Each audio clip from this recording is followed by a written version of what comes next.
Great. Okay. Wow, Alan, I've been waiting for this, and I know you have too. How long have we been talking about doing this show? Oh my goodness, we met 2 years ago. Would you believe it? Yeah. And yet we still haven't had a sauna talk. And we've been talking about this exact Sauna Talk for several months, and I love how things just sort of work out organically, where it kept on getting the can kept on getting kicked down the road, and then how perfect. You're just back from the ye old country of Finland, and I thought we could Yes, maybe dive right into that if you're cool with it. absolutely. Anything you want to talk about? I'd like to start with your award. Do you have the silver spoon, the magic spoon, and can we Ah, can we start with that and tell us a little bit about that? we can. So I'll talk about the silver spoon in a minute, so to speak. But yeah, so as you know, every 2 years, Sauna from Finland hosts the World Sauna Forum in Finland. And I had the pleasure of going there just recently. I've only been back a week. And at the end of the World Sauna Forum, there's a very large social gathering at one of the sauna facilities where everybody gets together, has a good time, of course, has lots of sauna.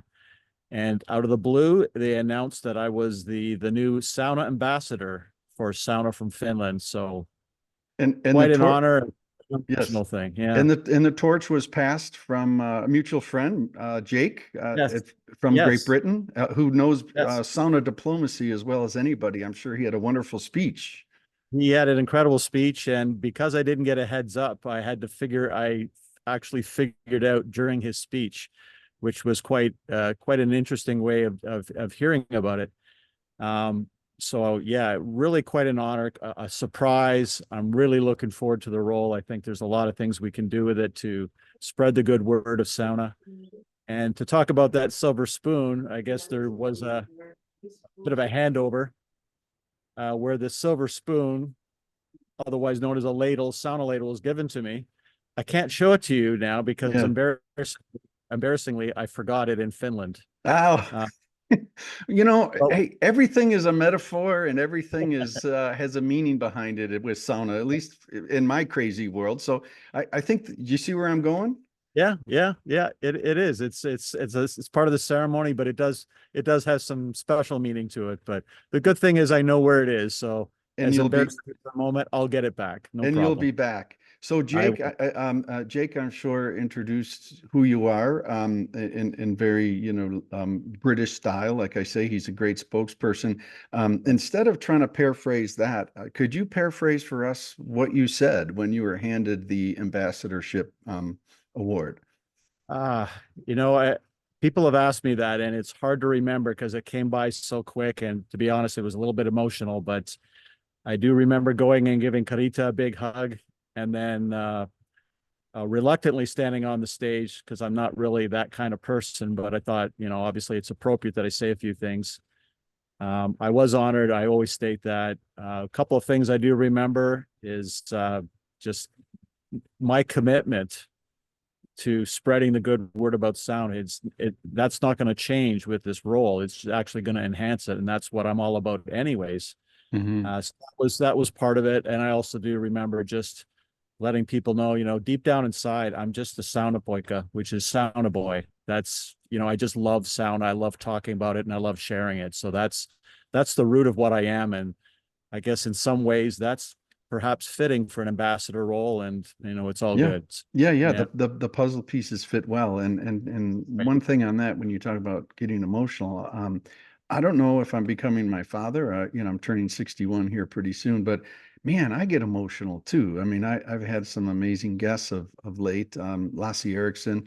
There I am sitting on the shores of the fjord in Norway. I mean, literally tears like Yeah. welding up in my eyes Yeah. for ways and reasons that I really can't pinpoint. Can you pinpoint why this wields such emotion for Why, you? why it's emotional? Yeah, it's hard to understand because for me, I'm not an emotional person really. But the sauna, everything around sauna is the one thing that draws it out of me the most. And I guess in some ways I would compare the sauna experience to like an onion or an artichoke, where it's so layered, it's multi-layered, and it's never ending. And every time you pull back another layer or you have another experience, it just brings you deeper into, call it sauna Valhalla. It's Yeah, just And you Yeah. just keep going deeper and you find little things that it's all accumulative. We've been going to sauna, you and I, for so many years, and it just gets better and richer and more complex and more robust each and every time. And I don't see an end to that. There's always something more to learn and experience. Yeah, I think onion is an appropriate metaphor or analogy in that it does bring out the tears. Yes. Didn't think about that, but now that you mention it, yeah, maybe that the onion is the better analogy. Yeah, and I can relate. And I mean, not to try to encapsulate this, but when you think about your history with this practice, this thing we call Yeah. sauna, Yes. there are decades in a lifetime of experiences and positive effects for you. And I'm just kind of projecting. I know for me, this is my gig, Yeah. so in terms of like loving this and wanting to help share it with others without, and I give you a lot of credit, without this pedanticness, without this righteousness, you Yeah. find sauna how you want sauna. But I would have to say that we share this emotion of the love and the tears in a way because of the joy and fulfillment. Can you share with us that for you, Alan, and your history and how an example or two of your fulfillment with this Yeah, sauna? you nailed it on the head there. We are similar in that sense that we found our way to sauna, different reasons, of course, but over time we just grow and love to it. We're basically brothers in arms, and we have a message. It's our message. It's similar, but in the same way, we're doing it our own way, and that's great, and that's what it needs. We need people like you and I. But I was fortunate enough to start my sauna journey at a very young age. I was probably 6 months old. And my Finnish grandparents had a cottage in the Kawarthas, which is just north of Toronto. That was built the year before I was born, and then the sauna was built actually opposite of what normally is done in Finland, but Hmm. nevertheless, Hmm. the sauna was built in '65, and or the sauna was built in '66. I was born late '66, and then the spring of '67, I was into the sauna with my grandparents. Right on. So Yeah. Yeah. at that age, you don't really think about this, but I think we understand that when kids and children are introduced to things in their formative years and they're shown a good experience, it becomes part of them. It's something that is hard to shed. And if you do it right, then it becomes a lifelong love or a lifelong passion. And quite Mhm. quickly, it did that for me. Yeah, Um, well said. If I could interject on that, sure. in a big, I think Karita is with the World Sauna Forum is ahead of her time, and I knew she was ahead of her time. And we met in person at the World Sauna Forum in 2022, and Yeah. and we're going to touch on that in a moment. I'm real excited to visit with that because I was with you for Yeah. that one 2 Yeah. years ago. But this foresight and thinking that she developed with World Sun Forum and at that time and even before when several years ago, I get the idea that Karita looked at this wonderful practice and we joke sometimes about for the average Finn, 3 million saunas, 5 million people. It's probably Yeah. like talking about your plumbing in your bathroom because it is so ever present. And Yes. and yet this isn't a faucet. I mean, there's so many nuances to to the appliances and the performance of something so common. So I give Right. her and many Finns, they're like, I Yeah. love the Finns for their casualness and acceptance of this common practice, but I also Yes. love how Karita looked at this and in the world of global impact that this export can have.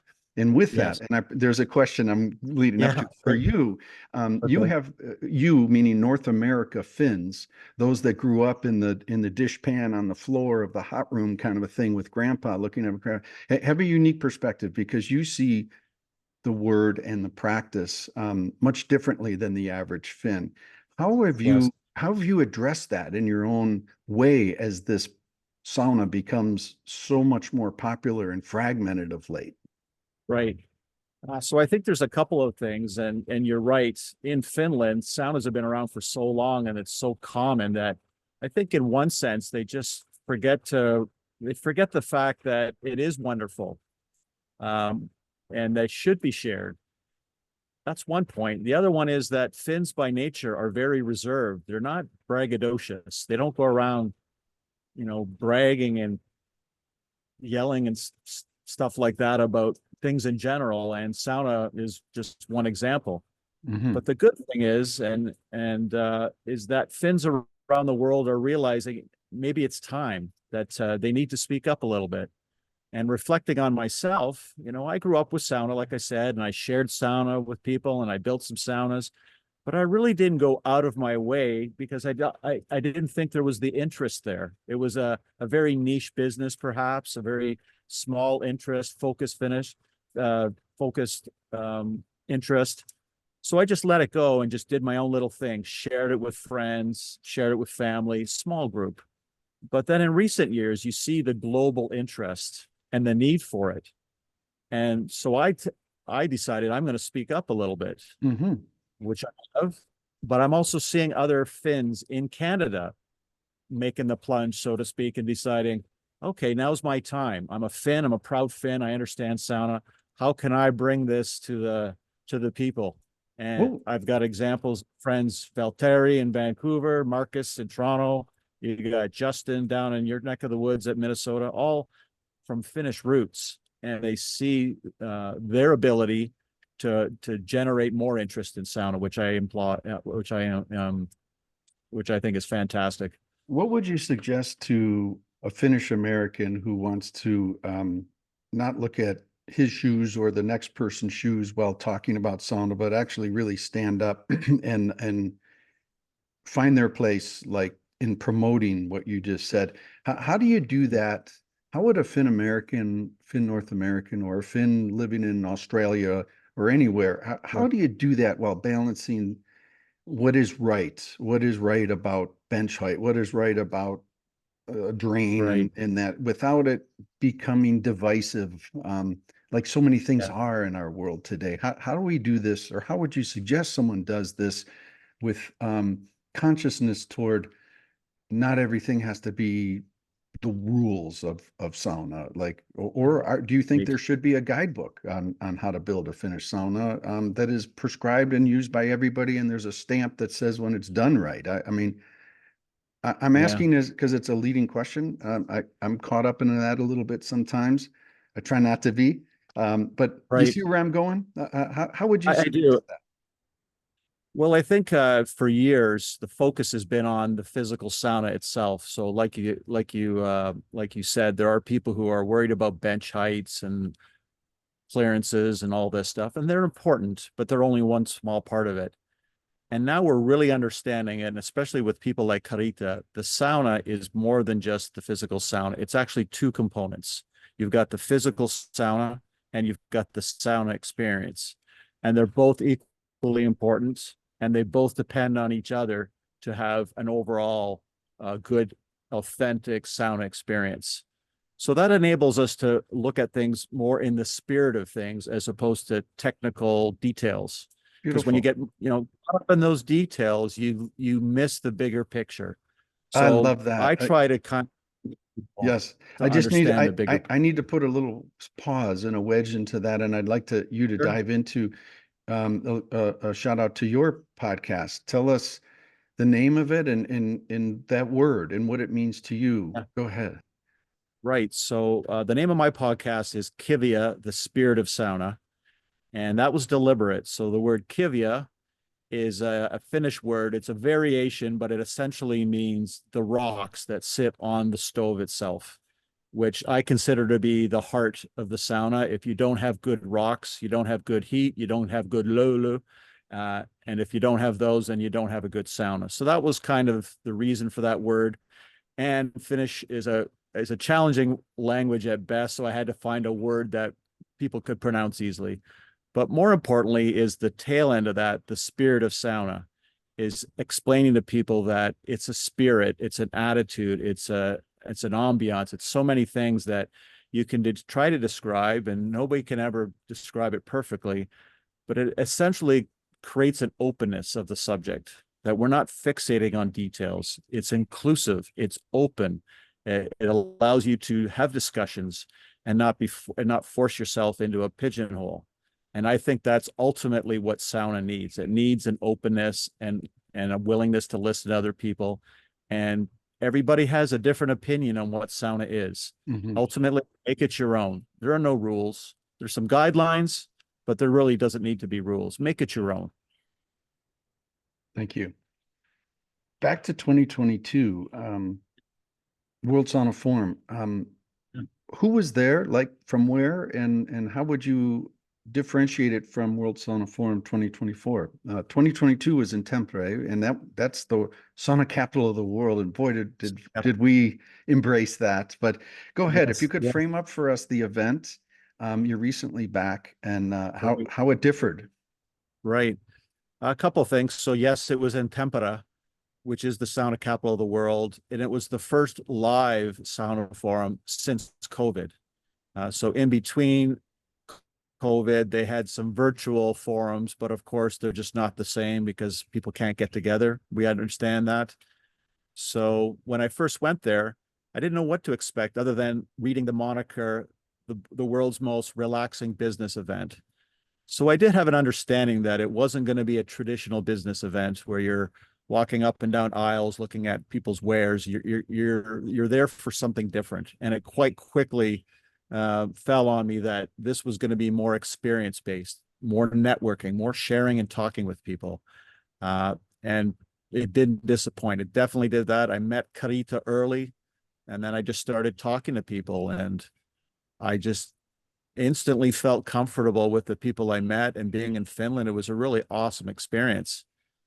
And One thing one quick question. Prior to 2022, when had you been to Finland previous? I had been to Finland twice before. The first time was in 1995. I was only there for an afternoon. And then in 1990 or 2016, I went there on part of a little trip I took with my wife. We were only in Finland for a couple of days. So I met with some relatives, had a sauna at Kotaharjun because got to have a sauna, and why not start there? So it was a very short-lived trip, but ultimately I had a little sense of what was going on in Finland, but obviously this was going to be a different animal, and I really looked forward to coming back for the World Sauna Forum. And there you were in 2022. Tell us about Yep. the attendees and how it differed. Yeah. So it was approximately 200 people from various countries in the world. I think there was about 15, maybe 20 different countries, somewhere in that neighborhood. Mostly Finns or mostly people close to Finland. I did notice that there was very few people from North America. This There was was in a 2022. 2022, essentially you and I, and there was two other women from Canada, from the Quebec spas, and that was it. And that kind of surprised me, but didn't surprise me at the same time. It basically told me this is the influence it's having on Canada and the US at this time, not a lot for whatever reason. So and that was an interesting observation because there was four in 2022, and then on this World Sauna Forum we had close to 50 people from North America. So that was impressive. Clearly we're getting the message across to Canada and the US. Hmm. Fabulous. Tell us about one of your favorite moments of World Sauna. I'm really, hey, this is mosquito season. How are you with mosquitoes over there, Alan? I'm okay. They're flying around me, but I've told them to take a hike for an hour, so I'm okay Yeah, with we're those. we're we're f- we're facing Armageddon here in northern Yeah, Minnesota. We had 9 inches of rain the other day, and I pulled dock pellets. It's been insane, saving boats, saving docks, and the yeah, mosquitoes just love it. And there I was between sauna rounds last night, pulling my fishing boat dock or lift, closer to shore, and my right. back is like full of mosquito bites and and Yeah, and doing that. I mean, this is the world we live in nature. yeah, But we love it, right? We love the birch and the vita and the boats and the yeah. sauna. Yeah, I schedule my projects around sauna sessions. Like, what can I do between around when I'm in Yeah, the lake, right? makes sense. Yeah, Well, right on. I was just at the lake a couple of days ago, and the mosquitoes are definitely noticeable there. I'm back in the city now, so it's a little bit easier to tolerate. You and I live a duality. I'm going to get right back Yeah. into World Sauna Forum, but I just had to digress on that because a mosquito was buzzing around. And I'm like, if I can kill one of those, it's a minor victory. Um, yeah, this duality of living in the city, you Toronto, right? Me Minneapolis, and then having the lake cottage or the cabin up north. Very Yeah. Finnish, is it not? It is very Finnish. That's very traditional in Finland that most Finns have a cabin or a cottage in the lake districts, and they're there for most of the summer. So Hmm. Helsinki and the big cities of Finland more or less shut down for July and August. Right on. And And it, wood burning at your cottage. Do you have a sauna in Toronto? I have one in my home here. It's actually in my yard. It's wood burning as well. Right It's on. not as fancy as the one at the cottage, but that's okay. It still gives me sauna whenever I need it. So We could fill a page with the things we have in common. I have the same yeah, thing. I mean, I call it absolutely. the up north backyard retreat. I mean, why not create it? Like a small footprint and I don't know about you, but like how long does it take to get to your cabin? 3.25. 3.25. Mine's 3.5. So another thing we Yeah. have in common, and that's a pretty good up north backyard retreat time to devote for a backyard sauna session, right? Like the time it takes to get there, right? Yeah, absolutely. Yeah. Absolutely. It's a good it's a good amount of time just to kind of slowly release. You leave the city where there's lots of traffic. I've driven around Minneapolis, so I know what the traffic can be like there. And then you slowly make your way, and then you just feel your body Right on. slowly relaxing on one aspect, and then the anticipation Hmm. for the next Yeah. sauna cottage Yeah, is yeah. going on at the same I, time. I built my first backyard sauna in well, I don't know what it was, 1996, 97, because we're on an island. And so I can't get to the island in the shoulder seasons. And I'm like, this is so obvious. Why not recreate the vibe? So yeah, the time it takes to step out my back door and fire up the stove and then enjoy, this this transformative thing. It's like you alluded to, sauna as the noun, the place you go, and then sauna as the Yeah, thing you do, that yeah, verb. And just I love that. I love those winter days, like when you have when you have the footprints in the snow, right? To get right, out there. right. Yeah. Footprints in the snow, or if you choose and you're daring enough to roll in the snow and see Mhm. your body print in there, that's kind of cool too. Or snow shovel with a towel wrapped around you and get the ire Yep. of your neighbors. Yeah. Yeah. I'm Yeah. fortunate I have a bit of a fence, so they have to make an effort if they want to come see what's going on. But Well, they used to make fun of me, but now they all want a seat on the sauna bench. yeah. And that's a fact. It's quite funny the transformation, at least in our own neighborhood, where it's like, oh, this is something. Let me try it, Glenn. When are you going to fire it up? I went Yeah. in. I went in. So are we cool on World Sauna Forum? I was jumping around, but I was going to ask like one of your favorite moments or a couple moments of the event. I just part of it was just the realization the difference from 2022 to 2024.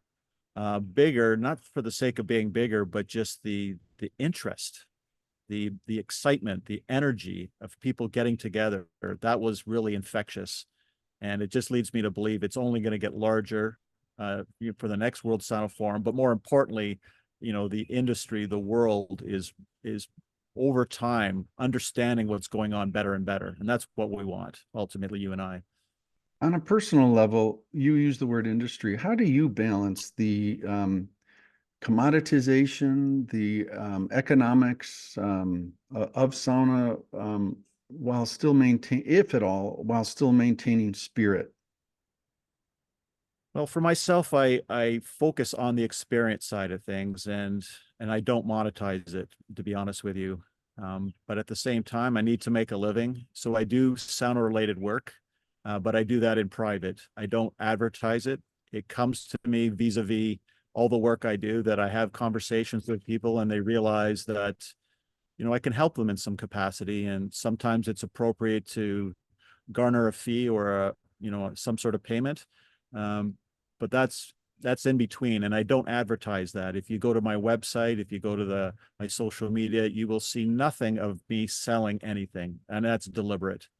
So I don't do it intentionally, but that's just kind of the combination. It enables me to be true to what I'm doing, is that there's no ulterior motive. It's not, I'm going to talk to you and share with this, and then by the way, will you buy my bucket and ladle? There's none of that going on. So Hmm. People approach me when they want a specific service, and I deal with that independently. But my focus is absolutely 100% on the experience and sharing it. I think about evangelism, right? Like in the religious sense, in Yes. the classic religious sense, and you maybe have two different evangelists, one that has a video series webinar that they'll sell for, 49.95 for 6 easy payments, and Yeah. others that will do that without the, maybe with a collection plate at the end that's subtle. It sounds like you've settled on the other extreme, or that end of the spectrum. I shouldn't say extreme. I mean, it's very noble, but am I right? Like that's your Yeah, it's a good analogy in that we're not all fools. We know we all have to make a living and put food on the table. Well, I just choose to do it in a way that doesn't muddy the waters between that experience and everything else. That I feel very true in what I'm doing. I want other people to feel the same, so that there's nothing hiding behind a curtain or anything like that. They know I'm being genuine in everything I say and everything I share. Mm.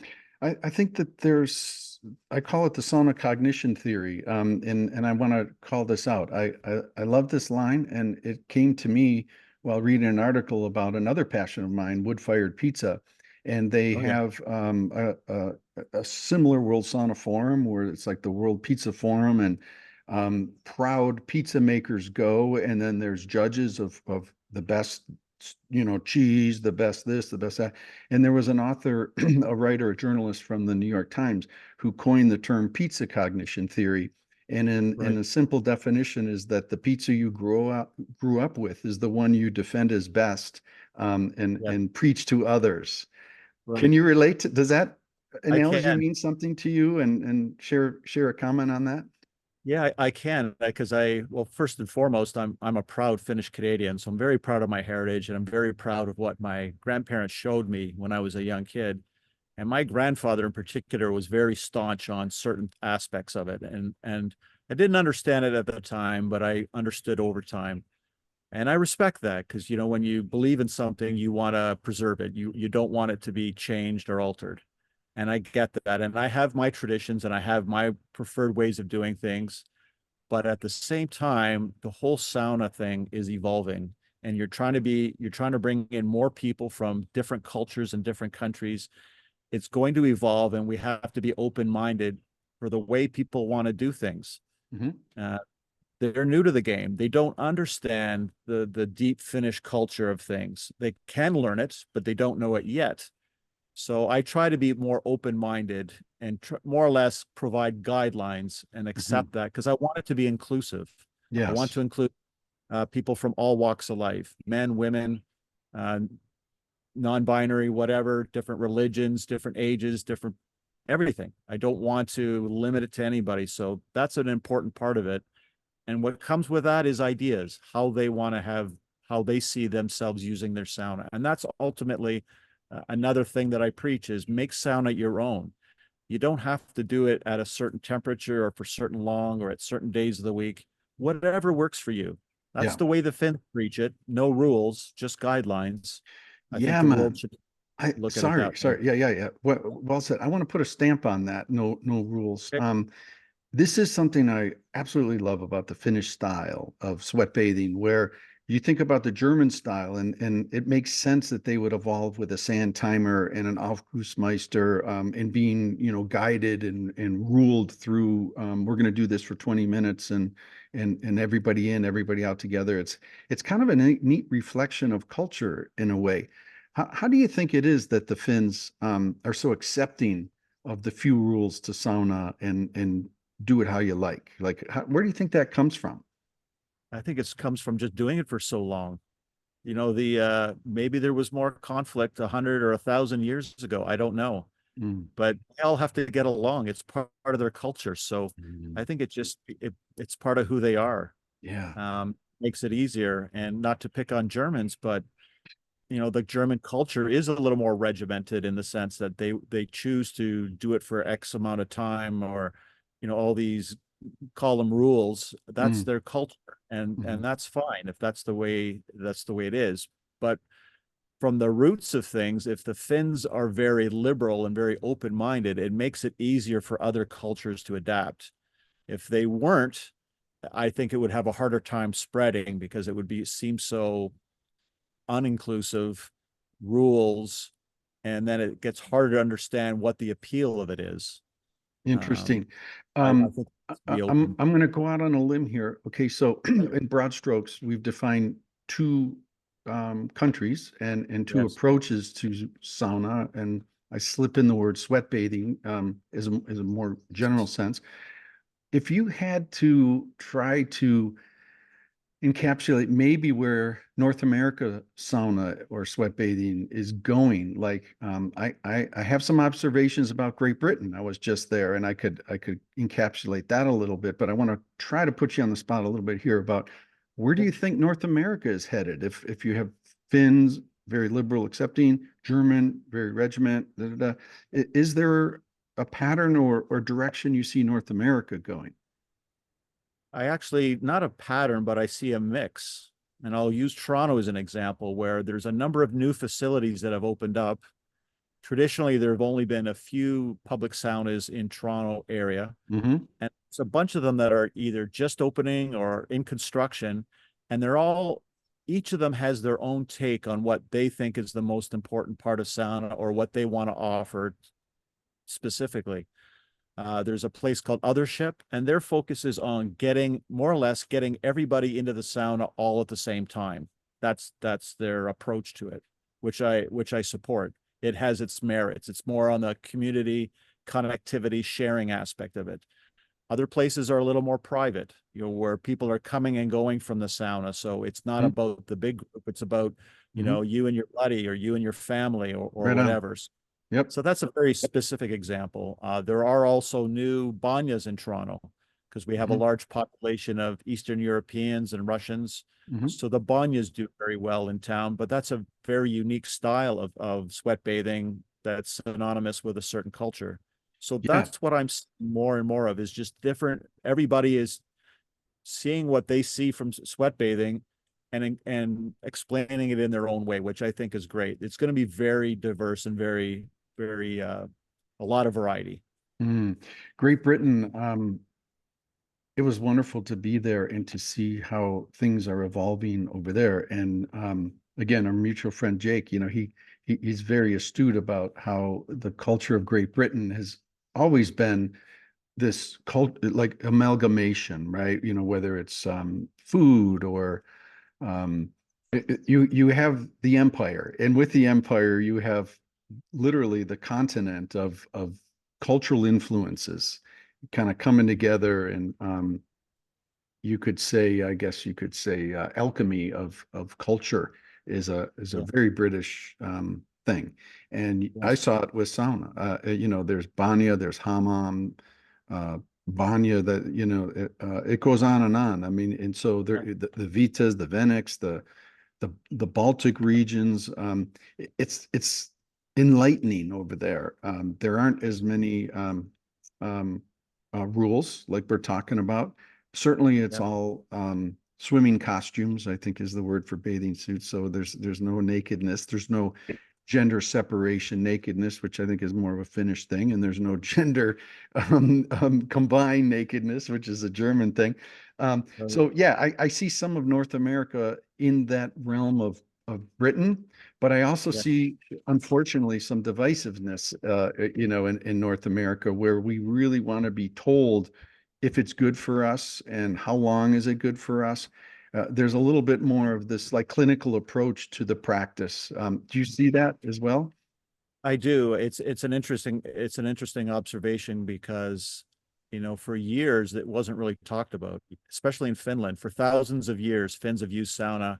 They knew it was good for them, but there was no medical studies 1,000 years ago that told them the specifics. And I don't think it really mattered.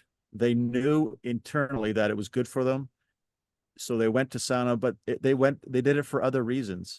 Yeah, They went there. there's a cause effect thing. There's this like, hey, Yes, I'm going to go to sauna. I feel great. I don't need the clinical proof is kind of where you're right, going. right. Yeah. Where in North America, we're a little different. One, the the sauna bathing, the sweat bathing hasn't really penetrated mainstream yet. It's there, in little dribs and drabs. So in some ways, you almost feel like you need to convince people to go to sauna. And the medical studies are one way to prove it to people, because there is this stigma that perhaps saunas aren't very enjoyable. They're hot, they're stuffy, they're, things like that. That's one stigma. But at the same time, if they're given some health benefits, then maybe that'll convince them.